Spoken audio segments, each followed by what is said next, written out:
നമസ്കാരം, ഞാൻ ഡോക്ടർ ശോഭ. ഇന്ന് ഞാൻ ഈ വീഡിയോയിൽ ഇഗ്നോയുടെ MA psychology first year portions നിങ്ങളെ ഒന്ന് പരിചയപ്പെടുത്താം എന്നാണ് വിചാരിക്കുന്നത്.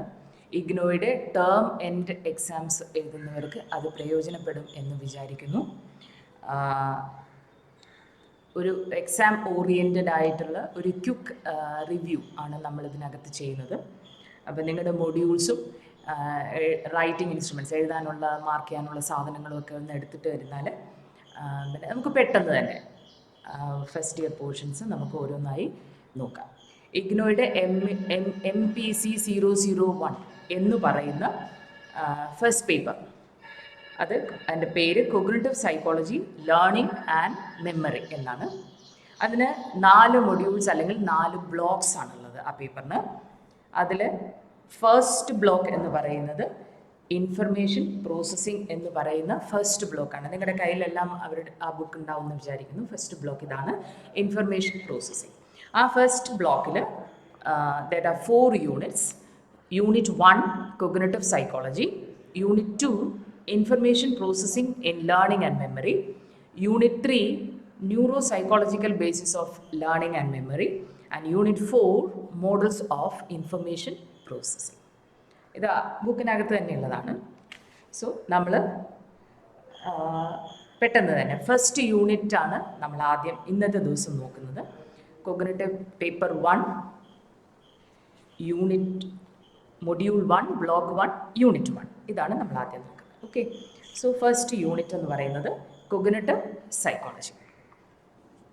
കൊഗ്നിറ്റീവ് സൈക്കോളജി എന്ന് പറയുമ്പോൾ there are 2 terms in it: psychology and cognition. So you all know what is psychology. Psychology is the study of behavior, and the new term is cognition. And cognition is an umbrella term. It includes all the mental activities that is going on in the brain of an individual. ഒരാളുടെ ബ്രെയിനിൽ നടക്കുന്ന എല്ലാ mental ആക്ടിവിറ്റീസിൻ്റെയും എല്ലാ mental ആക്ടിവിറ്റീസിനെയും നമുക്ക് ഒരുമിച്ച് cognition എന്ന് നമുക്ക് പറയാം. ഈ മെൻ്റൽ ആക്ടിവിറ്റീസ് എന്ന് പറയുമ്പോൾ എന്തൊക്കെ വരും? അതിനകത്ത് thinking, reasoning, problem solving, language, imagination, creativity, memory, ഇതെല്ലാം കൊഗ്നിഷൻ എന്ന് പറയുന്ന ആ ഹെഡിങ്ങിനകത്ത് അല്ലെങ്കിൽ ആ ടേമിനകത്ത് ഇൻക്ലൂഡഡ് ആണ്. So the psychology of cognition, അതാണ് കൊഗ്നിറ്റീവ് സൈക്കോളജി എന്ന് പറയുന്നത്. അതിൻ്റെ ഒരു ഡെഫിനിഷൻ ഈ മൊഡ്യൂളിൽ തന്നെ കൊടുത്തിട്ടുണ്ട്. ലെറ്റ് us sum up എന്ന് പറയുന്ന ആ ഭാഗത്ത് ഫസ്റ്റ് ചാപ്റ്ററിൻ്റെ എൻഡിൽ, അതായത് പേജ് നമ്പർ 17 നമുക്ക് കാണാൻ പറ്റും വാട്ട് ഈസ് കൊഗ്നിറ്റീവ് സൈക്കോളജി എന്ന് പറഞ്ഞിട്ട്. ഞാൻ വായിക്കാം, കണ്ടു കാണുമെന്ന് വിചാരിക്കുന്നു. Page number 17. Cognitive psychology is the study of how people perceive, learn, remember and think about information. A cognitive psychologist might study how people perceive various shapes, why they remember some facts but forget others, or how they learn language. Cognitive psychology is interested in what is generally called the mental phenomena. In this case, cognitive psychology is the scientific study of the mind. ഇതാണ് cognitive psychology എന്ന് പറയുന്നത്. അപ്പോൾ ആദ്യം what is cognitive psychology എന്ന് ചോദിച്ചു കഴിഞ്ഞാൽ നമുക്ക് എഴുതാൻ പറ്റുന്നത് ഇത്രയും കാര്യങ്ങളാണ്. എന്തൊക്കെയാണ്? അത് how people perception, sensation, learn, remember and think about information, അതെല്ലാം കൊഗ്നിറ്റീവ് സൈക്കോളജിക്കകത്ത് വരും. Then perception, why we remember, so memory അതിനകത്ത് വരുന്നതാണ്. Learn, language usage, language learning എല്ലാം കൊഗ്നിറ്റീവ് സൈക്കോളജിയിലകത്ത് വരുന്നതാണ്. So it is generally called the mental phenomena and it is the scientific study of the mind എന്ന് നമുക്ക് പറയാം. അപ്പോൾ വാട്ട് ഈസ് കൊഗ്നിറ്റീവ് സൈക്കോളജി ഒരു ഇൻട്രൊഡക്ഷൻ ആയിട്ട് നമുക്ക്, അല്ലെങ്കിൽ വാട്ട് ഈസ് കൊഗ്നിറ്റീവ് സൈക്കോളജി എന്ന് ചോദിച്ചാൽ ഇതാണ് നമുക്ക് എഴുതാൻ പറ്റുന്നത്. പുതിയത് അന്വേഷിച്ച് പോകേണ്ട കാര്യം വരുന്നില്ല. പിന്നെ കൂടുതലുണ്ടെന്നുണ്ടെങ്കിൽ നമുക്ക് താഴോട്ട് വായിച്ചു നോക്കാം. അപ്പോൾ കൊഗ്നിറ്റീവ് സൈക്കോളജി എന്താണെന്ന് മനസ്സിലായി. അതിനകത്ത് സെക്കൻഡ് കോൺസെപ്റ്റായിട്ട് നമ്മൾ പിന്നെ ഇതിനകത്ത് പറഞ്ഞിരിക്കുന്നത് research methods in cognitive psychology എന്നാണ്. പേജ് നമ്പർ 7 കാണാം റിസർച്ച് മെത്തേഡ്സ്. എക്സാമിനേഷൻ ചോദിച്ചിട്ടുള്ളതാണ് research methods in cognitive psychology. പെട്ടെന്ന് തന്നെ, വളരെ ഈസിയാണ്, പെട്ടെന്ന് തന്നെ പറഞ്ഞു പോകാവുന്നതേ ഉള്ളൂ. So these are the methods, research methods എന്ന് പറയുമ്പോൾ these are the methods by which we are studying the cognitive activity of the individual. ഇൻഡിവിജ്വലിൻ്റെ cognitive activity പഠിക്കാനുള്ള മെത്തേഡ്സ്, അതിനെക്കുറിച്ചാണ് നമ്മൾ പറയുന്നത്. 4 മെത്തേഡ്സ് ആണ് ഇതിനകത്ത് പറയുന്നത്. First one laboratory or other controlled experiments. Second one psycho biological research. Third one self-reports, case studies, naturalistic observation, and the fourth one, computer simulation and artificial intelligence. ഇത്രയുമാണ് നമ്മൾ 4 methods ആണ് പറയുന്നത്. വളരെ പെട്ടെന്ന് തന്നെ നമുക്ക് പഠിച്ചു പോകാവുന്നതേ ഉള്ളൂ, ഈസിയാണ്. Laboratory or other controlled experiments നമുക്ക് വേണമെന്നുണ്ടെങ്കിൽ അതിനെ പറയാൻ പറ്റുന്നത് നിങ്ങളുടെ ബുക്കിൽ തന്നെ വീണ്ടും അതിനകത്ത് പറഞ്ഞിരിക്കുന്ന എക്സ്പെരിമെൻറ്റ്സ് ഓൺ ഹ്യൂമൻ ബിഹേവിയർ എന്നാണ്. We can say it is N experimental method. Experiment എന്ന് പറയുമ്പോൾ ഉടൻ തന്നെ വരുന്നൊരു വാക്കാണ്. എക്സ്പെരിമെൻറ്റ്സ് സാധാരണയായിട്ട് കണ്ടക്ട് ചെയ്യുന്നത് in laboratories. So in controlled കണ്ടീഷൻസിലാണ് എക്സ്പെരിമെൻറ്റ്സ് നടക്കുന്നത്. So that is the first point. ഇപ്പോൾ experimental method it occurs in controlled conditions. ലാബുകളിലാണ് കൂടുതലായിട്ടും നടക്കുന്നത്. So what is experimental method? In experimental method we are finding out the cause and the effect relationship. ഒരു phenomena അല്ലെങ്കിൽ ഒരു ഇവൻറ്റിൻ്റെ cause and effect relationship അറിയുകയാണ് experimental method. ഇപ്പോൾ cause effect അങ്ങനെ വരുമ്പോഴത്തേക്കും 2 കാര്യങ്ങളായി. സോ 2 വേരിയബിൾസ് ഉണ്ട്. There are 2 variables, independent variable and dependent variable. So cause and effect, independent and dependent variable.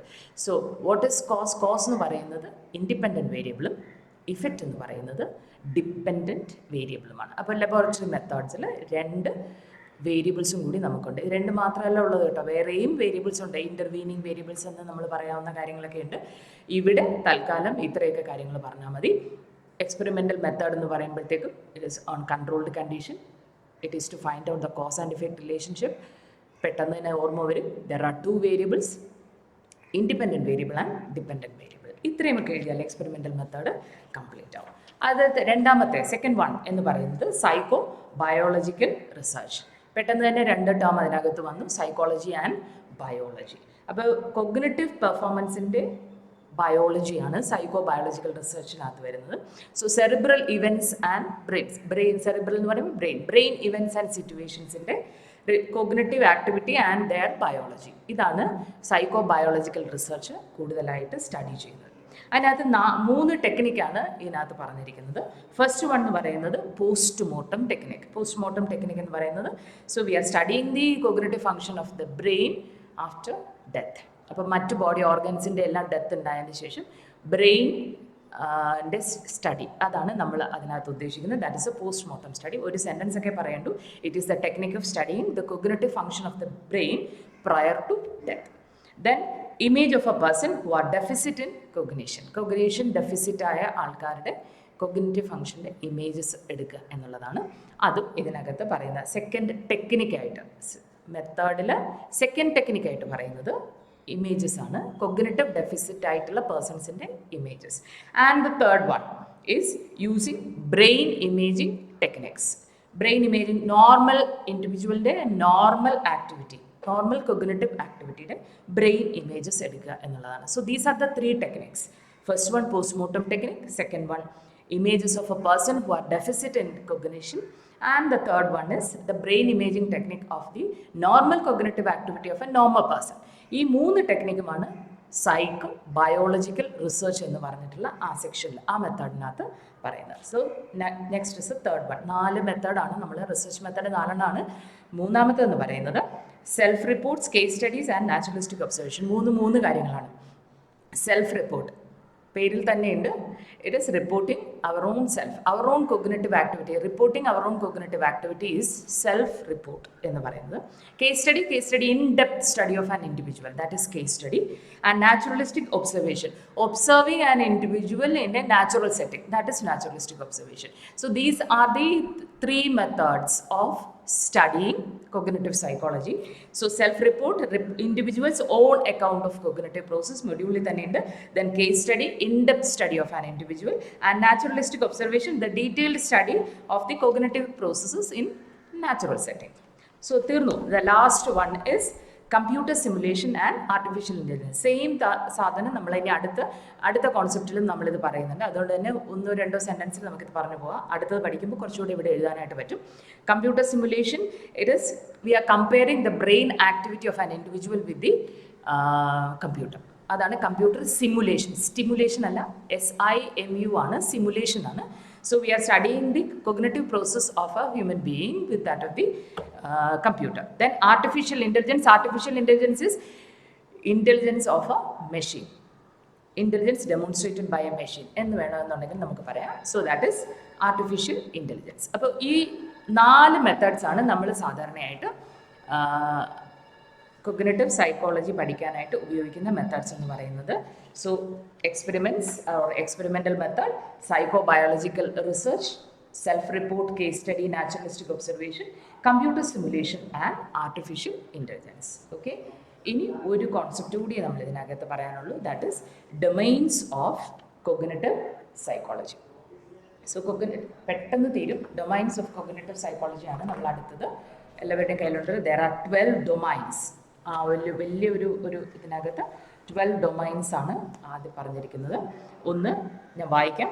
ഒന്ന് cognitive neuroscience, second one perception, third one pattern recognition, fourth one attention, fifth one consciousness, sixth one memory, then representation of knowledge, imagery, language, developmental psychology, thinking and concept formation, human and artificial intelligence. Okay, so ഈ 12 ഡൊമൈൻസും നമ്മൾ ഒരു 2 to 3 sentences വെച്ചിട്ട് എഴുതി പോകാനുള്ളതേ ഉള്ളൂ. 12 domains ഒരുമിച്ച് ചോദിച്ചില്ലെങ്കിൽ any 6 എന്നൊക്കെ ചോദിച്ചു കഴിഞ്ഞാൽ ഈസി ആയിട്ടുള്ള 6 കാര്യങ്ങൾ അല്ലെങ്കിൽ ഈസി ആയിട്ടുള്ള 6 സാധനങ്ങൾ എഴുതിയാൽ മതി. അതിൽ ഒരുമിച്ചാണെന്നുണ്ടെങ്കിൽ 2 to 3 സെൻറ്റൻസ് അത്രയും എഴുതാനുള്ള സമയം ഇവിടെ കിട്ടുള്ളൂ. സോ ആദ്യത്തത് cognitive neuroscience. Similarly cognition and neuroscience. കൊഗ്നിഷനും ന്യൂറോസയൻസും അതിനകത്ത് അതിൻ്റെ രണ്ടിൻ്റെയും neuroscience is the science of the nerves, brain, അതാണ് പറയുന്നത്. അപ്പോൾ നെർവ്സിൻ്റെ ഫങ്ഷൻ കൊണ്ട് കൊഗ്നിഷൻ എങ്ങനെ നടക്കുന്നു, ഇതാണ് കൊഗ്നിറ്റീവ് ന്യൂറോസയൻസ് എന്ന് പറയുന്ന കാര്യങ്ങൾ അതിനകത്ത് പറയുന്നത്. രണ്ടാമത് perception. Perception means it is a meaning interpretation of sensation. സെൻസേഷനെ മീനിങ് ആയിട്ട് ഇൻ്റർപ്രറ്റ് ചെയ്താൽ അതിനെ നമ്മൾ പെർസെപ്ഷൻ എന്ന് പറയും. ഒരു ചെറിയ എക്സാമ്പിൾ പറയാം. നമ്മളൊരു പാട്ട് കേൾക്കുന്നത് സെൻസേഷൻ. അത് യേശുദാസ് ആണ് പാടുന്നത് എന്ന് പറയുന്നത് പെർസെപ്ഷനായി. ഇതിനൊന്നും വലിയ സമയമൊന്നും എടുക്കില്ല.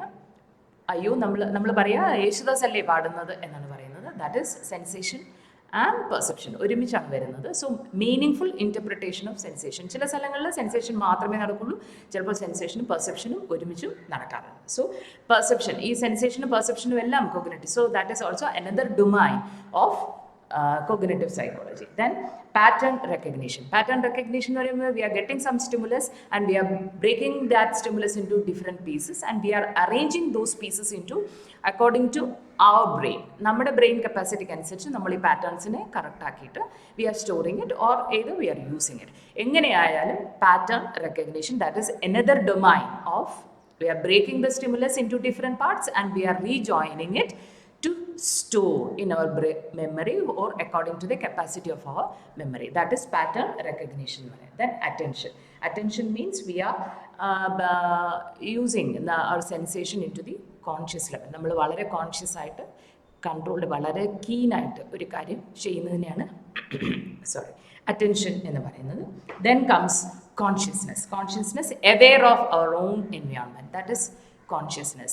So if we are aware of our environment, we are aware of our sensations, we are aware of our perceptions too. So when we are aware of our world around us, our environment around us, it is called consciousness. Then comes memory. Memory means ഓർമ്മിക്കുക എന്നുള്ളതാണ്. മെമ്മറിക്ക് 3-4 കാര്യങ്ങൾ ഇവിടെ ഇതിനകത്ത് പറയുന്നുണ്ട്. Long term memory, short term memory എന്ന് പറഞ്ഞിട്ടുള്ള 2-3 components ആണ് ഇതിനകത്ത് പറയുന്നത്. So it is ability to recall or reproduce what we have learned, that is memory. നേരത്തെ പഠിച്ച കാര്യങ്ങൾ റീകോൾ ചെയ്യാനോ റീപ്രൊഡ്യൂസ് ചെയ്യാനോ ഉള്ള നമ്മുടെ ഒരു കഴിവിനെയാണ് മെമ്മറി എന്ന് പറയുന്നത്. അത് ഷോർട്ട് ടേം മെമ്മറി എന്നും ലോങ് ടേം മെമ്മറി എന്നും ഇതേ പേപ്പറിൽ കുറച്ചുകൂടെ കഴിയുമ്പോഴത്തേക്കും ഡീറ്റെയിൽ ആയിട്ട് അത് പറയാനുണ്ട്. So long term memory, short term memory എന്ന് അതിനെ നമുക്ക് 2-3 ആയിട്ട് ഡിവൈഡ് ചെയ്യാം. Then representation of knowledge. So how we are representing our knowledge. Symbols ഒക്കെ ഉപയോഗിച്ചിട്ട് നമ്മുടെ നോളജ് എങ്ങനെയാണ് നമ്മൾ റെപ്രസെൻറ്റ് ചെയ്യുന്നത് എന്നുള്ളതാണ് റെപ്രസെൻറ്റേഷൻ ഓഫ് നോളജ് എന്ന് പറയുന്ന ആ സെക്ഷനിൽ. ഒരുപാട് എഴുതിയിട്ടുണ്ട്. അതിനകത്തുനിന്ന് 1-2 സെൻറ്റൻസ്, ഈസി ആയിട്ടുള്ള 1-2 സെൻറ്റൻസ് മാത്രം എഴുതിയാൽ മതി. Then imagery, imagination. നമ്മൾ നേരിട്ട് നമുക്ക് ഒരു കോൺക്രീറ്റ് ഒരു എക്സ്പീരിയൻസ് കിട്ടിയില്ലെന്നുണ്ടെങ്കിലും ആ അൺനോൺ ഇവൻസിനെ കുറിച്ച്, അൺനോൺ ഒബ്ജക്റ്റിനെ കുറിച്ച് നമ്മൾ ക്രിയേറ്റ് ചെയ്യുന്ന ഒരു ഇമാജിനേഷൻ, അത് നമ്മുടെ ബ്രെയിൻ ആക്ടിവിറ്റിയാണ്. Then use of language. It is a system of science and symbols, that is language. Language ആണ് ഒരു സയൻസിൻ്റെയും സിമ്പിൾസിൻ്റെയും ഒരു സിസ്റ്റമാണ് ലാംഗ്വേജ് എന്ന് പറയുന്നത്. Using language is also a brain activity, therefore it comes under cognitive psychology. Then developmental psychology. Developmental psychology നമ്മൾ growth and development പഠിക്കുന്നതാണ്. ഗ്രോത്ത് ആൻഡ് ഡെവലപ്മെൻറ്റിൽ നമ്മുടെ cognitive organs, how it develops, when it develops, ഇതൊക്കെയാണ് developmental സൈക്കോളജിയിൽ പിന്നെ പറയുന്നത്. Cognitive organs മാത്രമല്ല, എല്ലാം പറയുന്നുണ്ട്. ഇവിടെ കോഗ്നിറ്റീവ് ഓർഗൻസിൻ്റെ ഡെവലപ്മെൻറ്റാണ് ഡെവലപ്മെൻറ്റൽ സൈക്കോളജി എന്ന് പറയുന്നത്. Then thinking and concept formation. Thinking means it is A pattern of behaviour using language. നേരത്തെ പറഞ്ഞു ലാംഗ്വേജ് എന്താണെന്ന് പറഞ്ഞു. അപ്പോൾ ലാംഗ്വേജ് ഉപയോഗിച്ചിട്ടുള്ള ഒരു പാറ്റേൺ ഓഫ് ബിഹേവിയറിനെയാണ് നമ്മൾ തിങ്കിങ് എന്ന് പറയുന്നത്. Then concept formation. Concept means it is a group of inter related facts. For example നമ്മൾ എന്ത് വേണമെങ്കിലും പറയാം, മേശ, ഡെസ്ക്, ബെഞ്ച്, എല്ലാം കോൺസെപ്റ്റുകളാണ്. So we are giving some characteristics to a particular object. Similar ആയിട്ടുള്ള കുറേ ഒബ്ജക്ട്സിന് ഒരുമിച്ച് ക്യാരക്ടറിസ്റ്റിക്സ് പറയുമ്പോൾ then it will become a concept. അല്ലെന്നുണ്ടെങ്കിൽ ഫാക്ട്സിൻ്റെ, ഇൻ്റർ റിലേറ്റഡ് ഫാക്ട്സിൻ്റെ ഒരു ഗ്രൂപ്പിനെ നമുക്ക് കോൺസെപ്റ്റ് എന്ന് പറയും. കോൺസെപ്റ്റ്, അപ്പോൾ ഒരു ഫാക്ട്സ് കിട്ടിയാൽ റിലേറ്റ് ചെയ്തിട്ട് അത് കോൺസെപ്റ്റ് ആക്കുന്നത് brain ആക്ടിവിറ്റിയാണ്. Therefore, thinking and concept formation. Then human and artificial intelligence. ഇവിടെയും അവിടെയും നേരത്തെ വന്നതാണ്. ഹ്യൂമൻ ഇൻ്റലിജൻസ് എന്ന് പറയുന്നത് we know we can abstract and concrete concepts നമുക്ക് മനസ്സിലാക്കാനായിട്ട് പറ്റും. ഹ്യൂമൻ ഇൻ്റലിജൻസിൽ നമുക്ക് ആബ്സ്ട്രാക്റ്റുള്ള എല്ലാ കോൺസെപ്റ്റും ഹ്യൂമൻ ഇൻ്റലിജൻസിന് പറ്റും. ആർട്ടിഫിഷ്യൽ ഇൻ്റലിജൻസ് ആകുമ്പോഴത്തേക്കും കോൺക്രീറ്റ് ഒബ്ജക്ട്സിനെ കുറിച്ചിട്ടുള്ള കോൺസെപ്റ്റ് അല്ലെങ്കിൽ കോൺക്രീറ്റ് കോൺസെപ്റ്റ്സ് നമുക്ക് മനസ്സിലാക്കാൻ പറ്റും. പക്ഷേ ആബ്സ്ട്രാക്റ്റ് മെഷീനിന് മനസ്സിലാക്കാനായിട്ട് ബുദ്ധിമുട്ടാണ്. So that is a difference, human and artificial intelligence. So 1-2 sentence ഓരോന്നിനെയും കുറിച്ച് പെട്ടെന്ന് എഴുതാൻ പറ്റില്ലേ? 1-2 സെൻറ്റൻസ് എഴുതാവുന്നതേ ഉള്ളൂ. So these are the 12 domains, areas where cognitive psychology is in. അപ്പോൾ ഒന്നുകൂടി പറയാം, cognitive neuro science, cognition and neuro science ആണ്. പെർസെപ്ഷൻ പറഞ്ഞു, it is meaningful interpretation of sensation. Then pattern recognition, we are splitting the parts and we are rejoining it according to our brain capacity. Then attention എന്ന് പറയുന്നത് information gather ചെയ്തിട്ട് വളരെ കീനായിട്ട് അതിനെ observe ചെയ്യാണ്. Then consciousness, aware of one's own environment. Then memory, recalling or reproducing what we have learned. അതാണ് representation of knowledge, how we are representing our knowledge. Learned നോളജിനെ എങ്ങനെ represent ചെയ്യുന്നു എന്നുള്ളതാണ്. It can be either in the form of images, symbols, എന്ത് വേണമെങ്കിലും. Then imagery, unknown ഇവൻസിനെ കുറിച്ചിട്ടുള്ള pictures develop ചെയ്യുന്നതാണ്. Language, it is a system of symbols.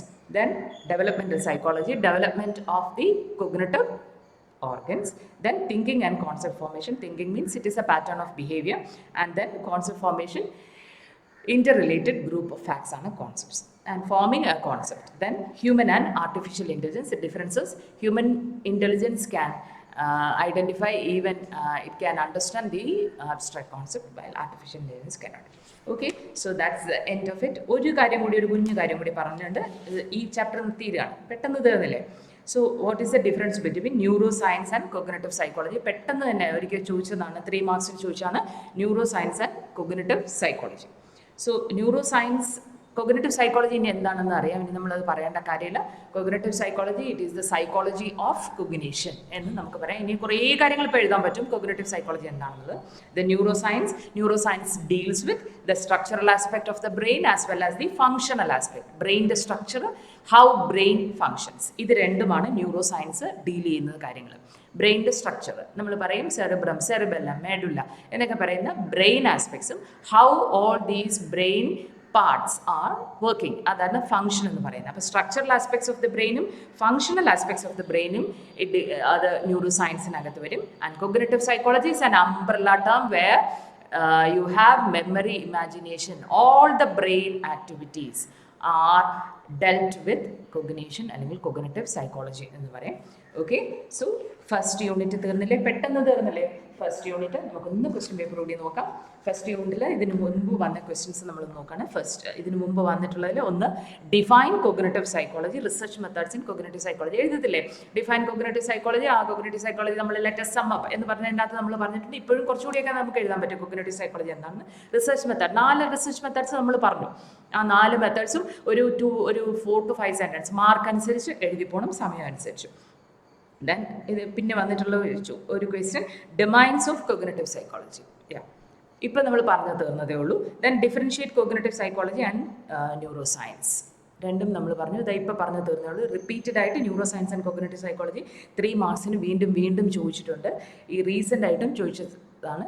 അപ്പോൾ ന്യൂറോ സയൻസ് എന്താണ്, കോഗ്നിറ്റീവ് സയൻസ് അപ്പോൾ ഒരു 3 മാർക്സിനാണ് ചോദിച്ചിരിക്കുന്നത്. അപ്പോൾ 1.5 ഈച്ചാണ് പോകുന്നത്. അപ്പോൾ 2 to 3 സെൻറ്റൻസ് എഴുതി പോയാൽ മതി. Then explain research methods in cognitive science. ഇതാ വീണ്ടും വന്നിരിക്കുന്നു. 6 മാർക്സിനാണ് എക്സ്പ്ലെയിൻ റിസർച്ച് മെത്തേഡ്സ്. 4 റിസർച്ച് മെത്തേഡാണ്. ഓരോ റിസർച്ച് മെത്തേഡിനകത്തും ഉള്ള കാര്യങ്ങൾ അതിനകത്ത് എഴുതി പോയാൽ മതി. ഒരു 4 to 5 സെൻറ്റൻസസ് എഴുതാനുള്ള സമയമേ അവിടെയും കിട്ടുള്ളൂ. പെട്ടെന്ന് 4 എഴുതാൻ പറ്റുമെന്ന് വിചാരിക്കുന്നു. അപ്പോൾ നമ്മുടെ ഫസ്റ്റ് യൂണിറ്റ് നമ്മളിവിടെ തീർക്കുകയാണ്. അപ്പോൾ നിങ്ങളുടെ പിന്നെ കമൻറ്റ്സ് സജഷൻസ് ഒക്കെ കമൻറ്റ് ബോക്സിൽ ഇടുമെന്ന് വിചാരിക്കുന്നു. എത്രത്തോളം യൂസ്ഫുള്ളായി എന്നുള്ളത് പിന്നെ നിങ്ങൾ തന്നെ പറയാം. കൂട്ടുകാർക്കൊക്കെ ഒന്ന് ഷെയർ ചെയ്യുകയും ചെയ്യുക. അടുത്ത പിന്നെ വീഡിയോ ആയിട്ട് പെട്ടെന്ന് തന്നെ വരും. അവിടെ നമ്മൾ പിന്നെ യൂണിറ്റ് 2 ആയിരിക്കും നമ്മൾ ഡീൽ ചെയ്യുന്നത്. Okay, so thank you very much.